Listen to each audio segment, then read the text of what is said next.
Good evening all of you. Pearlvine international എന്ന് പറയുന്ന നമ്മുടെ വളരെ മനോഹരമായ ഓപ്പർച്യൂണിറ്റിയെക്കുറിച്ച് അറിയാനും കാര്യങ്ങൾ മനസ്സിലാക്കുവാനും നിങ്ങളുടെ സുഹൃത്തുക്കളുടെയോ ബന്ധുക്കളുടെയോ ക്ഷണം സ്വീകരിച്ചെത്തിയ എൻ്റെ പ്രിയപ്പെട്ട എല്ലാ സുഹൃത്തുക്കളെയും ഞാൻ വളരെ സ്നേഹത്തോടെ ആദരവോടെ ഈ മീറ്റിംഗ് സെഷനിലേക്ക് സ്വാഗതം ചെയ്യുകയാണ്. ഈ ഒരു ഞായറാഴ്ചത്തെ ഈ ഒരു സമയം എന്ന് പറയുന്നത് നമ്മളെ സംബന്ധിച്ച് ഓരോ വ്യക്തികൾക്കും വളരെയേറെ പ്രോഗ്രാമുകൾ, കല്യാണങ്ങൾ, അതുപോലെ ഒരുപാട് പരിപാടികളുള്ള ദിവസമായിട്ട് പോലും വളരെ ആത്മാർത്ഥതയോടെ നെഞ്ചോട് ചേർത്തവർക്ക് മാത്രമേ ഈ ഒരു സമയത്ത് ഇങ്ങനൊരു കൂട്ടായ്മയിൽ പങ്കുചേരാൻ കഴിയുകയുള്ളൂ. അങ്ങനെയുള്ളവരാണ് നിങ്ങൾ ഓരോരുത്തരും. അതുകൊണ്ട് തന്നെ നാളെ ഈ ലോകത്തിൻ്റെ അച്ചീവേഴ്സാണ് ഈ മീറ്റിങ്ങുകളിൽ കടന്നു വരുന്ന ഓരോ മനുഷ്യരും. തീർച്ചയായും നമ്മൾ ജീവിക്കുന്ന ഈ സമൂഹത്തിൽ നമുക്കൊക്കെ വളരെയേറെ പ്രാധാന്യമുണ്ട്. അത് പറയാൻ കാരണം എന്ന് പറയുന്നത്, ഒരു 2 വർഷം മുൻപേ നമ്മുടെ നാട് കേരളം കടന്നുപോയ വല്ലാത്ത ഒരു സാഹചര്യത്തെക്കുറിച്ച് നിങ്ങളൊക്കെ ഇപ്പോഴും ഓർത്തിരിക്കുന്നുണ്ടാവും. പ്രളയം ഒരു ഭാഗത്ത്, കോവിഡ് ഒരു ഭാഗത്ത്, നമുക്ക് വീടിൻ്റെ പുറത്തേക്ക് ഇറങ്ങാൻ പറ്റാത്ത ഒരു സാഹചര്യം ഉണ്ടായി. നമ്മളൊക്കെ ബന്ധിക്കപ്പെട്ടു. നമുക്ക് മറ്റൊരു മനുഷ്യനോട് ചിരിക്കാൻ കഴിയാത്ത ഒരു അവസ്ഥയിലേക്ക് നമ്മൾ ഓരോരുത്തരും മാറി. അപ്പോഴും നാളെ ഒരു പ്രതീക്ഷ നമ്മുടെയൊക്കെ ഉള്ളിൽ തിരികടാതെ ഉള്ളത് കൊണ്ടാണ് നമ്മൾ ഓരോരുത്തരും ജീവിച്ചിരുന്നത്. ആ ഒരു പ്രളയകാലത്ത് അന്നത്തെ ന്യൂസ് പേപ്പറുകളിൽ വന്ന വളരെ മനോഹരമായ ഒരു ചെറിയ ചിത്രത്തെക്കുറിച്ചാണ് ഞാൻ നിങ്ങളോട് പറയുന്നത്. അതൊരു പക്ഷേ നിങ്ങളൊക്കെ ശ്രദ്ധിച്ച് കാണും. പക്ഷേ ഞാൻ വളരെ നന്നായി അതൊന്ന് ശ്രദ്ധിച്ചു. പ്രളയജലം ഇങ്ങനെ കുത്തിയൊഴുകി വരുമ്പോൾ ഒരു തേഞ്ഞു തീരാറായ ചെരുപ്പിന് മുകളിൽ ഒരു കുഞ്ഞു പക്ഷി വറച്ചുകൊണ്ടിങ്ങനെ കരയോടടുക്കുകയാണ്. ആ ഒരു ചിത്രത്തിൻ്റെ പ്രത്യേകത എന്ന് പറയുന്നത്, നമ്മുടെയൊക്കെ വീടുകളിൽ നമ്മൾ ഉപയോഗിക്കുന്ന ചെരുപ്പുകളൊക്കെ നമ്മളൊക്കെ ഉപേക്ഷിച്ച് ഒരു മൂലയിൽ അല്ലെങ്കിൽ നമ്മുടെ പറമ്പിൻ്റെ ഏതെങ്കിലുമൊക്കെ ഭാഗത്ത് വെറുതെ ഇങ്ങനെ കിടക്കുന്നുണ്ടാവും. ആ ഒഴുകിപ്പോകുന്ന ജലത്തിന് മുകളിൽ ഒരു ജീവൻ രക്ഷിക്കാനുള്ളൊരു നിയോഗം നമ്മളൊക്കെ മറന്നുപോയ, നമ്മളെ ഒരുപാട് നമ്മുടെ കൂടെ സഞ്ചരിച്ച ആ ഒരു ചെരുപ്പിന് സാധിച്ചു എന്നുള്ളതാണ് ആ ഒരു ചിത്രത്തിൻ്റെ ഏറ്റവും വൈകാരികമായൊരു തലം എന്ന് പറയുന്നത്. തീർച്ചയായും ആ ഒരു ചിത്രം കണ്ടപ്പോൾ ഏതൊരു വസ്തുവും മറ്റൊരു വസ്തുവിനെ സഹായിക്കാൻ വേണ്ടി കൂടിയുള്ള ഒരു അവസരം നമ്മുടെ മുന്നിലുണ്ട്. തീർച്ചയായും മൂളിപ്പാട്ടുകൾ പാടുന്നത് കേൾക്കാൻ കൊതിച്ചിരിക്കുന്ന ഒരു ജനതയായി നമ്മൾ മാറി. മൂളിപ്പാട്ടുകൾ നമ്മുടെ മനസ്സിൽ നിന്ന് പുറത്തേക്ക് വരണമെങ്കിൽ എന്ത് വേണം? നമ്മുടെ മനസ്സിന് വളരെയേറെ നല്ല സുഖമുണ്ടാവണം. നമ്മുടെ ജീവിതത്തെക്കുറിച്ച് നമുക്ക് നല്ല പ്രതീക്ഷകളുണ്ടാവണം. അത്തരത്തിലൊരു മൂളിപ്പാട്ട് കഴിഞ്ഞ ദിവസം സാർ ഈ മീറ്റിങ്ങിന് ഉണ്ടാവുമെന്ന് ഞാൻ പ്രതീക്ഷിക്കുന്നു. അദ്ദേഹത്തെ വിളിച്ചപ്പോൾ വളരെ മനോഹരമായ മൂളിപ്പാട്ട് സംസാരിക്കുന്നതിനിടയിൽ ഞാൻ കേട്ടു. അതൊക്കെയാണ് ഈ പേൾവൈൻ എന്ന് പറയുന്ന ഈ സിസ്റ്റത്തിൻ്റെ ഏറ്റവും വളരെ പ്രത്യേകത എന്ന് പറയുന്നത്. എവിടെയൊക്കെയോ ഉള്ള നമ്മൾ വളരെ സ്നേഹത്തോടെ ഈ ഒരു ദിവസം കൂട്ടായി ഒന്നുചേരുന്നു. അതുകൊണ്ട് തന്നെ ഞാനൊരു കാര്യം വളരെ വ്യക്തമായി പറയാം. 3ാം ലോക രാജ്യമായ ഇന്ത്യയിലെ വളരെ പാവപ്പെട്ട ജനങ്ങൾ മഹാഭൂരിപക്ഷമുള്ള ഒരു സിസ്റ്റമാണ് നമ്മുടെ പേൾവൈൻ ഇൻ്റർനാഷണൽ എന്ന് പറയുന്നത്. ഈ ഒരു സിസ്റ്റം നമ്മളിലേക്ക് കൊണ്ടുവരുന്ന എല്ലാ മാറ്റങ്ങളെയും നമുക്ക് മനസ്സിലാക്കാൻ നമ്മൾ വളരെ ചെറിയ നേരം നമ്മൾ ഇതിനോട് ചെറിയൊരു ആത്മാർത്ഥത കാണിച്ചാൽ മതി. അതിന് വലിയ ട്രേഡിങ്ങുകൾ, വലിയ ക്രിപ്റ്റോ കറൻസിയുടെ മാർക്കറ്റിംഗ്, അതിൻ്റെ എല്ലാ തലങ്ങളിലേക്കും നമ്മൾ ആഴത്തിലേക്ക് പോകേണ്ട കാര്യമില്ല എന്നുള്ളതാണ് ഞാൻ മനസ്സിലാക്കുന്നത്. പലപ്പോഴും നമുക്ക് കൺഫ്യൂഷൻ ഉണ്ടാകുന്ന രീതിയിലുള്ള പല ക്ലാസ്സുകൾ നമ്മൾ പങ്കെടുത്തിരിക്കാം. ആ ചെയ്യുന്ന ക്ലാസ്സുകളൊക്കെ ആ മേഖലയിൽ വളരെ ആവശ്യമുള്ളതും വളരെ പ്രധാനപ്പെട്ടതുമാണ്. അതിലൊന്നും യാതൊരു തർക്കവുമില്ല. നമുക്ക് അത് വേണമോ എന്നുള്ളതാണ് നമ്മുടെ മുന്നിലുള്ള ഏറ്റവും വളരെ പ്രധാനപ്പെട്ട വിഷയം. അത്തരം വിഷയങ്ങളെക്കുറിച്ചാണ് നമ്മുടെ great leader Mysore Ashokan sir നമ്മളോട് ഇന്ന് സംസാരിക്കുന്നത്. അദ്ദേഹം ഒരുപാട് കാലമായി ഈ ഒരു മേഖലയിൽ വളരെ സജീവമായി നിരീക്ഷിക്കുന്ന ഒരു മനുഷ്യനാണ്. നമ്മുടെ പേൾവെയിനെ കുറിച്ച് തന്നെ അദ്ദേഹത്തിൻ്റെ നിരീക്ഷണങ്ങളിൽ 95% ശരിയായി വരുന്ന കാഴ്ചയാണ് നമ്മൾ കണ്ടുകൊണ്ടിരിക്കുന്നത്. അതുകൊണ്ട് തന്നെ ആധികാരികമായി നമ്മുടെ സിസ്റ്റത്തിൽ നിന്ന് കിട്ടുന്ന അറിവല്ലെങ്കിൽ കൂടി അദ്ദേഹത്തിൻ്റെ നിരീക്ഷണങ്ങളിൽ ഒരുപാട് സത്യസന്ധത ഉള്ളത് കൊണ്ട് മാത്രമാണ് ഈ ഒരു പ്ലാറ്റ്ഫോമിൽ നമ്മളെല്ലാവരും അദ്ദേഹത്തിന് ചുറ്റുമാണ് ഒരുപക്ഷെ അണിചേർന്നിരിക്കുന്നത്. പല നിർദ്ദേശങ്ങളും പല സഹായങ്ങളും നമ്മൾ അദ്ദേഹത്തിൽ നിന്നാണ് സ്വീകരിക്കുന്നത്, വാക്കുകൊണ്ടും നോക്കുകൊണ്ടും പ്രവൃത്തി കൊണ്ടും സ്നേഹം കൊണ്ടുപോലും. അതുകൊണ്ട് എൻ്റെ ഏറ്റവും പ്രിയപ്പെട്ട മൈസൂർ അശോകൻ സാറാണ് നമുക്ക് ഇന്ന് ആദ്യത്തെ സെഷൻ കൈകാര്യം ചെയ്യുന്നത്. അതുപോലെ തന്നെ നമ്മുടെ സുരേഷ് പണിക്കർ സാർ, അദ്ദേഹം നമ്മുടെ ഒരുപാട് മീറ്റിങ്ങുകളിൽ പങ്കെടുത്തുകൊണ്ടിരിക്കുന്ന ഒരു വ്യക്തിയാണ്. നമ്മൾ ഏറ്റവും വലിയ ടൈറ്റാൻ കമ്പനിയുടെ വളരെ വലിയ പദവി വഹിച്ച ഒരാളാണ്. അത് മാത്രമല്ല, ഈ ഒരു സിസ്റ്റത്തിൽ നമുക്ക് എന്താണ് വേണ്ടത് എന്ന് കൃത്യമായി അഡ്വൈസ് തരുന്ന അദ്ദേഹത്തിൻ്റെ നിരീക്ഷണങ്ങളും അദ്ദേഹത്തിൻ്റെ പഠനങ്ങളും നമുക്കൊരു എനർജി ബൂസ്റ്റാണ്. അദ്ദേഹമാണ് നമുക്ക് രണ്ടാമത്തെ സെഷൻ കൈകാര്യം ചെയ്യുന്നത്. തീർച്ചയായും ഇവിടെ ചേർന്ന എൻ്റെ എല്ലാ പ്രിയപ്പെട്ട സുഹൃത്തുക്കളെയും ഞാൻ ഒരിക്കൽ കൂടി സ്നേഹത്തോടെ സ്വാഗതം ചെയ്തുകൊണ്ട് എല്ലാ ആഴ്ചയിലും ഈ 8:30 മീറ്റിംഗ് നമ്മൾ പറയാതെ തന്നെ നിങ്ങൾ ഈ ടെലഗ്രാം ഗ്രൂപ്പിലേക്ക് വരികയും ജോയിൻ ചെയ്യുകയും ചെയ്യുക. കാരണം നമ്മൾ പഠിച്ചില്ല എങ്കിൽ നമുക്ക് നമ്മുടെ അപ്ലൈനെ കുറ്റം പറഞ്ഞിട്ട് കാര്യമില്ല. ഇതൊരു ബിസിനസ്സാണ്.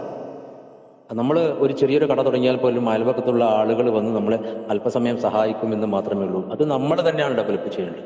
ഓക്കെ, അതുകൊണ്ട് പ്രിയപ്പെട്ട ലീഡേഴ്സ്, ഇന്ന് വന്നു ചേർന്ന എല്ലാവരെയും ഒരിക്കൽ കൂടി വളരെ സ്നേഹത്തോടെ സ്വാഗതം ചെയ്തുകൊണ്ട് ഇന്നത്തെ നമ്മുടെ സെഷൻ കൈകാര്യം ചെയ്യാൻ എൻ്റെ പ്രിയപ്പെട്ട മൈസൂർ അശോകൻ സാറിനെ ഞാൻ വളരെ സ്നേഹത്തോടെ സ്വാഗതം ചെയ്യുകയാണ്.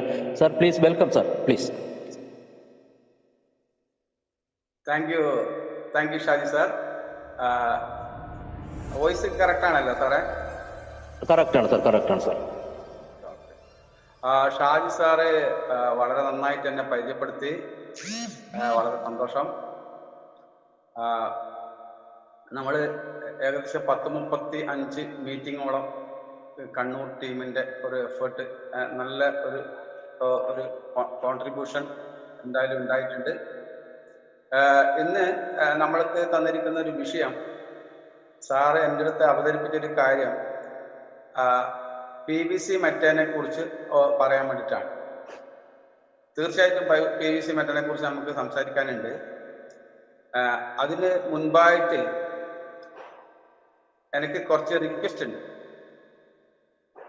അതായത്, ഞാൻ ഒരു ട്രെയിനറോ ഒരു മോട്ടിവേഷൻ ക്ലാസ് കൊടുക്കുന്ന ആളോ അല്ലെങ്കിൽ ഒരു പ്രഭാഷണ കലയുള്ള ഒരാളൊന്ന്, നമുക്ക് ഇന്ന് ഈ മീറ്റിങ്ങിൽ പങ്കെടുക്കുന്ന ആളുകളെ 75ഓളം ആളുകളെ ഞാൻ ജസ്റ്റ് ഒന്ന് വാച്ച് ചെയ്തപ്പോൾ, ഇന്ന് വ്യത്യസ്ത മേഖലയിൽ വിവിധ തരം കഴിവുകളുള്ള ആളുകൾ, വളരെ എക്സ്പീരിയൻസ്ഡ് ആയിട്ടുള്ള, നോളജ് ബേസിലും നല്ല എക്സ്പീരിയൻസ് ആയിട്ടുള്ള ഒരുപാട് ആളുകൾ ഇന്ന് നമ്മളെ ഈ മീറ്റിങ്ങിൽ പങ്കെടുക്കുന്നുണ്ട്. ഇവിടെ കേരളത്തിൽ നിന്ന് മാത്രമല്ല, ഇന്ത്യയിലെ മറ്റു ഭാഗങ്ങളും വിദേശത്തിരുന്ന് പോലും ഒരുപാട് ആളുകൾ ഈ മീറ്റിങ്ങിൽ പങ്കെടുക്കുന്നുണ്ട്. അവരെല്ലാവരുടെ അടുത്തും ഞാൻ ഒരു കാര്യം പറയുന്നത്, കാരണം ഇതൊരു ഒരിക്കലും ഒരു ട്രെയിനിങ് ആയിട്ടോ ഒരു മോട്ടിവേഷൻ ആയിട്ടോ അങ്ങനെ എടുക്കാൻ പാടില്ല. നമ്മളൊരു ഫാമിലിയാണ്. ഈ ഫാമിലിയിൽ നമ്മൾ പരസ്പരം അറിയുന്ന കാര്യങ്ങൾ പരസ്പരം പങ്കുവെക്കുക മാത്രമാണ് ചെയ്യുന്നത്. നമ്മുടെ ഗ്രേറ്റ് ലീഡറായിട്ടുള്ള പാലക്കാട് സുരേഷ് പണിക്കർ സാറാണ് അടുത്ത സെഷൻസ് കൈകാര്യം ചെയ്യുന്നത്. അദ്ദേഹം ഏത് മേഖലയെ കുറിച്ച് ചോദിച്ചാലും, ഞാൻ നിരന്തരമായിട്ട് അദ്ദേഹത്തായിട്ട് കമ്മ്യൂണിക്കേഷൻ നിൽക്കുന്ന ഒരാളാണ്. ഏത് മേഖലയെ കുറിച്ച് ചോദിച്ചാലും അദ്ദേഹം അതിൽ എന്തെങ്കിലും പറയാനുള്ള ഒരു പ്രാവണ്യം അദ്ദേഹത്തിനുണ്ട്. അതുപോലെ നമ്മളെ കഴിഞ്ഞ ക്ലാസ് നമുക്ക് എടുത്തു തന്ന ഗ്രേറ്റ് ലീഡർ, ഡബിൾ MA, 24ഓളം ക്വാളിഫിക്കേഷൻ സർട്ടിഫിക്കറ്റ് കയ്യിൽ വെച്ചിരിക്കുന്ന നമ്മുടെ ഗ്രേറ്റ് ലീഡറായിട്ടുള്ള രവികുമാർ സാറ്, അങ്ങനെ കഴിഞ്ഞ ഒരു 10-20 വർഷത്തെ എക്സ്പീരിയൻസ് ഉള്ള Anil Mathew sir, Benny Thomas sir, കഴിഞ്ഞ ആഴ്ച നമുക്ക് എമത്തിസ്റ്റ് റാങ്ക് അച്ചീവ് ചെയ്തിരിക്കുന്ന ഗ്രേറ്റ് ലീഡർ, പിന്നെ അതുപോലെ സുഭാഷ് സാറ്, ഒരുപാട് ചെന്നൈ അശോകൻ സാറ്, അദ്ദേഹം ചെന്നൈയിൽ ഇരുന്നു കൊണ്ട് കേരളത്തിൽ മുഴുവൻ, ശരിക്കും പറഞ്ഞാൽ ഇന്ത്യ മുഴുവൻ ബിസിനസ് ചെയ്യുന്ന ഒരാളാണ്. അങ്ങനെ ഒരുപാട് ആൾക്കാർ, അനിൽദാസ് സാറ്, അതുപോലെ Sudhakaran sir, Sivadas sir, Valsan sir, Sundaresh sir, അങ്ങനെ ഒരുപാട് ആളുകൾ, വളരെ പ്രാവണ്യമുള്ള ആളുകൾ ഇരിക്കുന്നതിന്റെ മുമ്പിലാണ് ഞാൻ സംസാരിക്കുന്നത്. അപ്പോ തന്നെ ഞാൻ അടുത്തടുത്ത് വീണ്ടും പറയുന്നത്, നിങ്ങളിതൊരു ക്ലാസ് ആയിട്ട് എടുക്കാൻ പാടില്ല. നിങ്ങൾക്ക് അറിയുന്ന ചില കാര്യങ്ങൾ, എനിക്കറിയുന്ന കാര്യങ്ങൾ നമ്മളൊരു ചർച്ച എന്ന രീതിയിൽ മാത്രമാണ് നമ്മൾ ഇന്നത്തെ സെഷൻ പോകുന്നത്. ആദ്യമായിട്ട് ഞാൻ കഴിഞ്ഞ പ്രാവശ്യം പറഞ്ഞു നിർത്തിയെടുത്തു തന്നെ തുടങ്ങുന്നു. കാരണം നമ്മൾ പറഞ്ഞു എന്തിനു വേണ്ടിയിട്ടാണ് പേൾവെയിൻ എന്ന് പറയുന്ന ഈ വലിയൊരു പ്രസ്ഥാനം ലോകത്ത് എന്തിനാ വന്നത്, ലോകത്ത് എന്തിനാ ഇങ്ങനൊരു സിസ്റ്റം വരാൻ കാരണം, ഇതിനെക്കുറിച്ച് നമ്മൾ കഴിഞ്ഞ ക്ലാസ്സുകളിൽ നമ്മൾ ചർച്ച ചെയ്തിട്ടുണ്ട്. സിമ്പിളായിട്ട് പറഞ്ഞാൽ നമുക്കറിയാം, ആദ്യം മുതൽ തമിഴ്നാട്ടിൽ നിന്ന് അതേപോലെ കേരളത്തിന്റെ ആൾക്കാർ കുറവായിരുന്നു, എന്നാലും കേരളത്തിൽ ലീഡേഴ്സ് അടക്കം 54 പേര് തായ്ലൻഡിൽ വിസിറ്റ് ചെയ്തിരുന്നു. അന്ന് ആ മീറ്റിങ്ങിന്റെ വീഡിയോ കണ്ടവർക്കറിയാം, അതിലന്ന് കുറച്ച് അനൗൺസ്മെന്റ് ചെയ്തിരുന്നു. അതിൽ ഏറ്റവും പ്രധാനപ്പെട്ട കൈയടി നേടിയ 2-3 അനൗൺസ്മെന്റിൽ ഒന്ന്, ലോകത്തിലൊരു ബാങ്ക് എന്ന നിലയിലേക്ക് ഈ സിസ്റ്റം വരാൻ പോകുന്നു, ലോകത്തിലെ ഗൂഗിള് പോലെ ഒരു സെർച്ച് എഞ്ചിൻ വരാൻ പോകുന്നു, അങ്ങനെ നിരവധി കാര്യങ്ങളെന്ന് പറഞ്ഞു. ഇതിനെല്ലാം ബേസ് ചെയ്ത് നമ്മൾ സാധാരണ കോമൺ ആയിട്ടുള്ള ബുദ്ധി കൊണ്ട് ചിന്തിച്ചാൽ നമുക്ക് മനസ്സിലാവും, ഇത് ലോകത്തിലെ മുഴുവൻ സാമ്പത്തിക ഇടപാടുകൾ നിയന്ത്രിക്കാൻ വേണ്ടി വരുന്ന ഒരു ഡിജിറ്റൽ റെവല്യൂഷനാണ് പേൾവെയിലൂടെ ഈ സിസ്റ്റം നടപ്പിലാക്കാൻ ശ്രമിക്കുന്നത്. നമുക്കറിയാം 3.5 വർഷമായിട്ട് ഈ സിസ്റ്റം അതന്നെ ചെയ്തുകൊണ്ടിരിക്കുന്നത്. വളരെ യുണീക്കായിട്ടുള്ള, വളരെ എത്തിക്സും പ്രിൻസിപ്പിളും ഉള്ള ജെന്യൂൻ ആയിട്ടുള്ള കാര്യങ്ങൾ മാത്രം സത്യസന്ധമായി ഇത്രയും കാലം പറഞ്ഞ കാര്യങ്ങൾ കൃത്യമായി ചെയ്യുന്ന ഒരു സിസ്റ്റമിലാണ് നമ്മളെല്ലാവരും വന്നിരിക്കുന്നത്. ഭാഗ്യവശാല് എന്താ പറയണ്ടേ, നമ്മൾ ഇന്ന് ഈ 81 പേര് ഇതിലിരിക്കുന്ന ആളുകൾ, ഈ സിസ്റ്റത്തിനെ മനസ്സിലാക്കിയ ആളുകൾ, പുതിയതായിട്ട് വന്ന ആൾക്കാരുണ്ടാവും. അപ്പൊ അവർക്കും കൂടി മനസ്സിലാവാൻ വേണ്ടി ഞാൻ കുറച്ച് കാര്യം ആദ്യം കുറച്ച് കാര്യങ്ങൾ പറയുന്നു. അതിലേറ്റവും പ്രധാനപ്പെട്ട കാര്യം, എന്തുകൊണ്ടാണ് ഈ സിസ്റ്റം അത്ര ബൃഹത്തായത്, എത്ര വലിയൊരു സിസ്റ്റമാണ്. കുറെ ആൾക്കാർ ചോദിക്കുന്നത് എന്തുകൊണ്ട് പേൾവെയിൻ മറ്റുള്ള MLM അതുപോലെ ഡയറക്ട് സെല്ലിംഗ് അല്ലെങ്കിൽ മൾട്ടി ലെവൽ മാർക്കറ്റിംഗിലെ ഡിഫറെന്റ് ആയിട്ടൊരു സിസ്റ്റമാണ് എന്ന് നമ്മൾ പറയാൻ കാരണം വേറൊന്നുമല്ല, ഈ സിസ്റ്റത്തില് അവർ നടത്തിയിരിക്കുന്ന ഇൻവെസ്റ്റ്മെന്റ് ആണ്.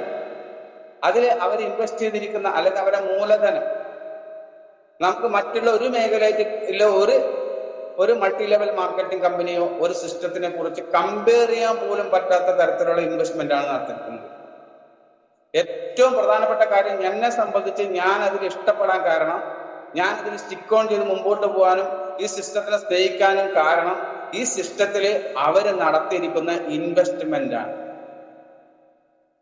ജസ്റ്റ് ഒരു കാര്യം പറയാം. നമുക്കറിയാം 2018 പേൾവെയിൻ ഇന്റർനാഷണൽ വന്ന സമയത്ത് അതിന്റെ വെബ്സൈറ്റ് ആദ്യം പുറത്തുവിട്ടപ്പോൾ അതിൽ അവർ പറഞ്ഞിരിക്കുന്നു, ലോകത്തിലെ തന്നെ ആദ്യത്തെ ഡോളറിന് സമാനമായ ഡിജിറ്റൽ പോയിന്റ് ഉള്ള ലോകത്തിലെ ഒരേ ഒരു കറൻസി അല്ലെങ്കിൽ ഒരേ ഒരു ഡിജിറ്റൽ പോയിന്റ് ഞങ്ങളുടേതാണ് എന്ന് പറഞ്ഞിട്ടുണ്ട്. മാത്രമല്ല, ചെക്ക് ചെയ്ത സമയത്ത് അതിനകത്ത് അവര് പറഞ്ഞിരിക്കുന്ന കാര്യം, $100 ബില്യൺ നമ്മൾ സ്റ്റോർ ചെയ്തിരിക്കുന്നത്. $100 ബില്യൺ എന്ന് പറഞ്ഞാൽ ഇന്ത്യൻ മണിയായിട്ട് കൺവേർട്ട് ചെയ്യുമ്പോൾ ഏകദേശം 7.5 ലക്ഷം കോടി രൂപ വരും.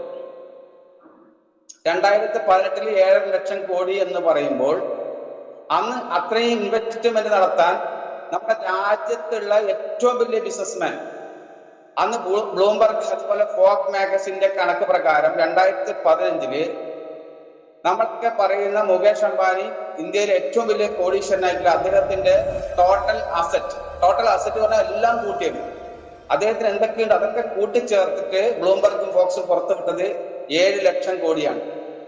അപ്പൊ 7 ലക്ഷം കോടി സിസ്റ്റത്തിലെ ആദ്യത്തെ ഇനിഷ്യൽ ഇൻവെസ്റ്റ്മെന്റ് നടത്തിയിരിക്കുന്നത് 7 ലക്ഷം കോടി, 50,000 കോടി മുകേഷ് അംബാനിയുടെ ആസ്തിയേക്കാൾ കൂടുതൽ. അപ്പൊ നമുക്കറിയാം, ഇത് സാധാരണ സിസ്റ്റം ഇല്ല, അത്ര ഇൻവെസ്റ്റ്മെന്റ് നടത്താൻ ഇന്ത്യയിൽ അങ്ങനെ വേറെ ആളുകളില്ല. ആ സമയത്ത് എന്റെ കുറെ സുഹൃത്തുക്കൾ എൻ്റെ അടുത്ത് പറഞ്ഞു, ഇത് തമിഴ്നാട്ടിൽ എവിടെ നടക്കുന്ന ബിസിനസ് ആണെന്ന് പറഞ്ഞു. ഞാൻ പറഞ്ഞ സിസ്റ്റം ഒന്ന് പരിശോധിക്കും, കേരളത്തിൽ അല്ലെങ്കിൽ ബോംബെയിൽ നടക്കുന്ന അല്ല, നിങ്ങളൊരു കാര്യം ചെയ്യും, നിങ്ങൾ സിസ്റ്റം പരിശോധിക്കുക പറഞ്ഞു. അങ്ങനെ കൂടുതൽ അവരൊക്കെ പഠിക്കാൻ വേണ്ടി ഞാൻ പഠിക്കാനും കൂടി കൂടുതൽ ഡെപ്തിലേക്ക് ഞാൻ പോകാൻ തുടങ്ങി. കാരണം ഇങ്ങനെ കംപ്ലൈന്റ് വരുമ്പോഴാണ് നമ്മൾ പഠിക്കാൻ തുടങ്ങി. പിന്നീട് അവർ പറഞ്ഞാൽ അറിയോ, അത് അവർ പറഞ്ഞിരിക്കുന്നു, നമ്മുടെ DPക്ക് നിങ്ങൾക്ക് വേണമെങ്കിൽ ഓഡിറ്റ് ചെയ്യാന്ന് പറഞ്ഞു. 150 രാജ്യങ്ങളെ ഗവൺമെന്റിനെ ശരിക്കും വെല്ലുവിളിച്ചെന്ന് വേണമെങ്കിൽ പറയാം.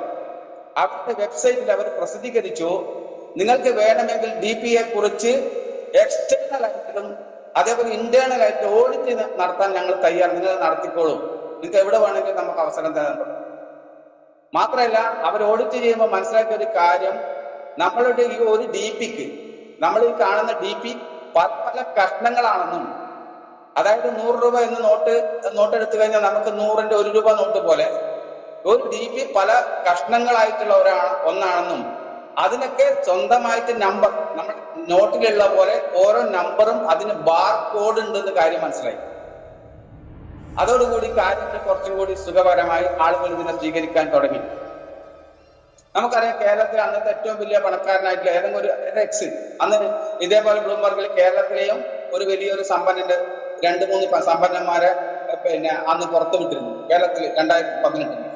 നമുക്കറിയാം, അത് അവരുടെ ഏറ്റവും ഉയർന്ന നെറ്റ്വർക്ക് എന്ന് പറഞ്ഞാൽ 30,000 കോടിക്ക് താഴെയായിരുന്നു. അന്ന് കേരളത്തിലെ ഏറ്റവും റിച്ചസ്റ്റ് പേഴ്സന്റെ നെറ്റ്വർക്ക് 30,000 കോടിക്ക് താഴെയായിരുന്നു. ആ സമയത്താണ് അതിന്റെ 25 ഇരട്ടി ഇൻവെസ്റ്റ്മെന്റ് നടത്തിയിരിക്കുന്ന ഒരു പ്രസ്ഥാനത്തിൽ. അതുകൊണ്ടാണ് സാറേ നമ്മൾ ഓരോരാളും ഇപ്പോഴും പറഞ്ഞുകൊണ്ടിരിക്കുന്നത്, ഇത് ഒരു വലിയൊരു കമ്മ്യൂണിറ്റിയാണ്, ഒരു സൊസൈറ്റിയാണ്, ഒരു സീക്രട്ട് സൊസൈറ്റിയാണ് നമ്മൾ പറയാൻ കാരണം ഇത്രയും ഇൻവെസ്റ്റ്മെന്റ് നടത്തിയതാണ് നമുക്ക് അത്രയും ഒരു വലിയൊരു സൊസൈറ്റി ഇതിന്റെ പിന്നിൽ ആളുകൾ മനസ്സിലാക്കാൻ തുടങ്ങിയത്. അപ്പൊ എന്തിനു വേണ്ടിയിട്ടാണ് പേൾവിൻ സ്റ്റാർട്ട് ചെയ്തത്? ഞാൻ വീണ്ടും പറയുന്നു, ലോകത്തിലുള്ള മുഴുവൻ സാമ്പത്തിക ഇടപാടുകളുടെ നിയന്ത്രണം ഈ സിസ്റ്റത്തിന് അകത്ത് കൊണ്ടുവരിക എന്നൊരു ലക്ഷ്യമാണ്. കാരണം കംപ്ലീറ്റ് ഡിജിറ്റലായിട്ട് മാറാൻ പോകുന്നു, ഡിജിറ്റലായിട്ട് മാറിക്കൊണ്ടിരിക്കുന്നു. അപ്പോൾ ആ ഡിജിറ്റലിലേക്ക് അവർ മൊത്തമായിട്ട് മാറേണ്ടിയിരിക്കുന്നു, ലോകത്തിനെ കംപ്ലീറ്റ് മാറ്റേണ്ടിയിരിക്കുന്നു. അതിന് ഇത്രയും ഇൻവെസ്റ്റ്മെന്റ് ചെയ്തുകൊണ്ട് ഇത്രയും ബൃഹത്തായ ഒരു പ്രസ്ഥാനമായി 150 രാജ്യത്ത് പടർന്ന് പന്തലിച്ച് നമുക്ക് എത്തിയിരിക്കുന്ന ഒരു സിസ്റ്റത്തിലാണ് നമ്മൾ ഓരോരുത്തരും നമ്മൾ എത്തിപ്പെട്ടിരിക്കുന്നതും നമ്മൾ ഇതിനെ കുറിച്ച് മനസ്സിലാക്കാനും പഠിക്കാനും ശ്രമിക്കുന്നത്. അപ്പൊ ഞാൻ പറഞ്ഞതിന് എന്തിനു വേണ്ടി? അപ്പോ ഒരു ബിസിനസ്, ലോകത്തുള്ള ഏത് വലിയ ബിസിനസ് ആയാലും നമുക്കറിയാം, ലോകത്തുള്ള ഏറ്റവും വലിയ ബിസിനസ്സുകൾ പരിശോധിച്ചാൽ നമുക്കറിയുന്ന ഒരു കാര്യം, ഈ ബിസിനസ് ഒക്കെ എന്തോ ഒരു വലിയ ഒരു പ്രശ്നം പരിഹരിച്ചു കൊടുക്കുന്ന ഒരു സർവീസോ ഒരു പ്രൊഡക്റ്റ് ആയിരിക്കും അവർ സെയിൽസ് ആക്കുക. ലോകത്തിൽ വന്നിരിക്കുന്ന ഏത് ഒരു സ്റ്റാർട്ടപ്പ് കമ്പനി ആയാലും ആ കമ്പനി ഒരു സിസ്റ്റം ചെയ്യുന്നത് നിലവിൽ മാർക്കറ്റിൽ വിപണിയിൽ ആളുകൾക്ക് ബുദ്ധിമുട്ടുണ്ടാക്കുന്ന ഒരു കാര്യം ഈസിയായി ചെയ്തു കൊടുക്കുക എന്നുള്ളതാണ്. സിമ്പിളായിട്ട് ചെയ്തു കൊടുക്കാൻ പറ്റുന്ന എന്തെങ്കിലും ഒരു പ്രൊജക്റ്റോ ഒരു സർവീസോ ഒരു പ്രൊഡക്റ്റോ വന്നു കഴിഞ്ഞാൽ 100% ആളുകൾ അതിനെ സ്വീകരിക്കാൻ തുടങ്ങും. നമുക്കറിയാം, ഒരു എക്സാമ്പിൾ പറഞ്ഞു കഴിഞ്ഞാൽ, ഒരു കാലത്ത് നമ്മളെ വീട്ടമ്മമാര് നമ്മളെ വീട്ടിൽ കറി മസാലകൾ, കറി പൗഡറുകൾ എങ്ങനെ ഉണ്ടാക്കിയത് ആലോചിക്കോ? നമ്മുടെ വീടുകളിൽ എല്ലാവരും ധാന്യങ്ങൾ കൃഷി ചെയ്ത് കൊണ്ടുവന്ന് അത് ഉണക്കി പൊടിച്ച് അത് സൂക്ഷിച്ച് ആവശ്യത്തിന് ഉപയോഗിക്കുമ്പോൾ നമ്മളെ വീട്ടിലെ കാര്യങ്ങൾ നടത്താനുള്ള അത്രയും ഉപയോഗിക്കേണ്ട സാധനങ്ങൾ ഉണ്ടാക്കി വെക്കേണ്ടി റെഡിമെയ്ഡ് അന്നില്ല. ഉടനെ എന്ത് ചെയ്തു? ചില ആളുകൾ, ചില പ്രസ്ഥാനങ്ങൾ നമ്മൾക്ക് കറി മസാലയും കറി പൗഡറുകൾ ഉണ്ടാക്കി തന്നു. ഉടനെ എല്ലാവരും എന്തായി? ഇന്ന് കറി പൗഡറുകൾ വാങ്ങിച്ച് ഉപയോഗിക്കുന്ന കാലഘട്ടത്തിലേക്ക്. അതുപോലെ നമ്മൾ പശുവിനെ നമ്മൾ വളർത്തി പുല്ല് കൊടുത്ത് അതിനെ കറന്ന് അത് പാലാക്കി ഉപയോഗിക്കുമ്പോൾ നമുക്ക് കുറച്ച് ടെൻഷനും കുറച്ച് കാര്യങ്ങളുണ്ടാവും. അത് ഈസിയാക്കി സിമ്പിളാക്കിയിട്ട് നമുക്ക് തന്നു. നമുക്ക് പാക്കറ്റ് മിൽക്ക് നമുക്ക് കിട്ടാൻ അവൈലബിൾ ആയി, ആളുകൾ അത് ഉപയോഗിക്കാൻ തുടങ്ങി. അപ്പൊ അതുപോലെ ലോകത്തിലെ ഏറ്റവും വലിയ സങ്കീർണമായ പ്രശ്നങ്ങൾക്ക് പരിഹാരം ഉണ്ടാക്കുകയാണ് വലിയ വലിയ പ്രസ്ഥാനങ്ങൾ ചെയ്യുന്നത്. നമ്മളിപ്പോ ചെറിയ ചെറിയ കാര്യങ്ങൾ, ഇങ്ങനെയുള്ള കാര്യമാണെങ്കിൽ ലോകത്തിലെ ഏറ്റവും റിച്ചസ്റ്റ് ആയിട്ടുള്ള സൊസൈറ്റികളും പ്രസ്ഥാനങ്ങളും അവർ ലോകത്തിന്റെ മൊത്തം വലിയ പ്രശ്നങ്ങൾ എന്താണെന്ന് കണ്ടുപിടിക്കുക, റിസർച്ച് ചെയ്യും, അതിനൊരു പരിഹാരം കണ്ടുപിടിക്കുകയും ചെയ്യുമ്പോഴാണ് അവിടെ അത്ഭുതങ്ങൾ ഉണ്ടാകുന്നത്.